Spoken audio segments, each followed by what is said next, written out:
YouTube, Happy New Year to you, and an extra spot of good luck to all of you who are subscribed to the channel. You keep me going. This year I slowed down on collecting and started appreciating what I already had. That being said, I did get a few guitars this year. So I want to take a minute to do a compilation of guitars that I got in 2024. And if you stick around to the end, you'll see the guitars that have sadly left us, or at least this house, in 2024. Lastly, this was the year we reached 1,000 subscribers here on the channel, and I couldn't have done that without you. I think this has been a huge year for the guitar community, and I can't wait to show you my guitar theme of 2025. So without further ado, let's take a look at the guitars that made my 2024 rock. The Flying V. If you want to see some nostalgia in my eyes, some gratitude, some disbelief, go back and check that video out. I still can't believe I finally got a Gibson Flying V guitar. I got her back in February and I'm still just in awe every time I see her. Standout things about this one: super lightweight. The color of the wood is stunning. The finish is perfect for it.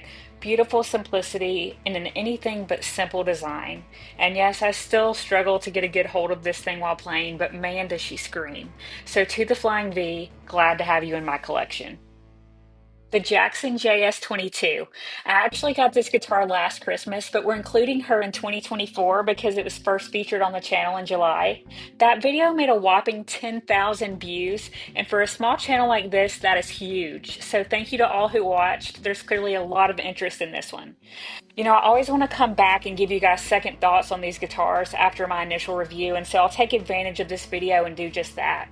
This guitar is insanely affordable and continues to be nothing but a joy to play. It rivals anything in its price range and many guitars outside of its price range. I really had no idea I was a Jackson girl, but this guitar is so extremely fun, and I can see myself exploring more of their line in the future. Thanks to my husband for the awesome Christmas gift last year and for opening my eyes to something new. So to the Jackson JS22, glad to have you diversify the collection. The Fender American Ultra 2 Meteora. This one was my last guitar purchase of 2024, and it was featured on the channel back in October. Now, I've been sitting around wondering what guitar would have me pull the trigger, because after all, it had been a whopping 8 months since guitar acquisition syndrome hit me, and then Fender slowly teases this lineup of Ultra 2s, and with a channel name like Ashley Offset, I knew it would be cool to have my next guitar be just that, an offset. So as soon as this guitar was unveiled, I just had to justify getting it. The color, the specs, the diversity in tones. Sometimes it's just a no-brainer. So I managed to call it an early birthday gift, and my family chipped in a little while I covered the rest. The most epic of early birthday gifts. Like the Flying V, I do just sit and stare at this guitar all the time.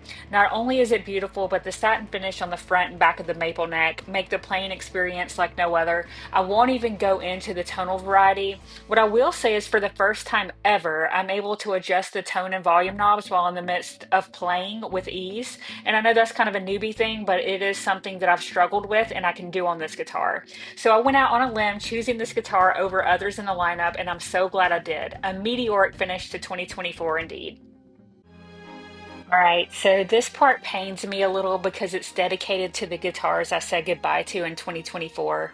One of these lived here for such a short time that she never even made it into a video, so see if you spot it. Also, one of these is really hard to admit to selling, but if you played this game, you know that's the way it goes sometimes. I'm not going to bore you with why some of these left, just trust that it was the right decision at the time, and I hope the new owners of these axes are enjoying them very much. I know I did.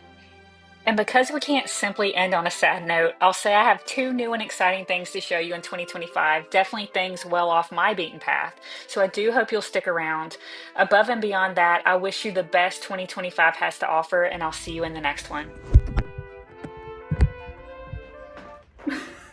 You think they can see me? Okay. The year we reached, very quickly. And if you stick around to the end, you'll see that, nope.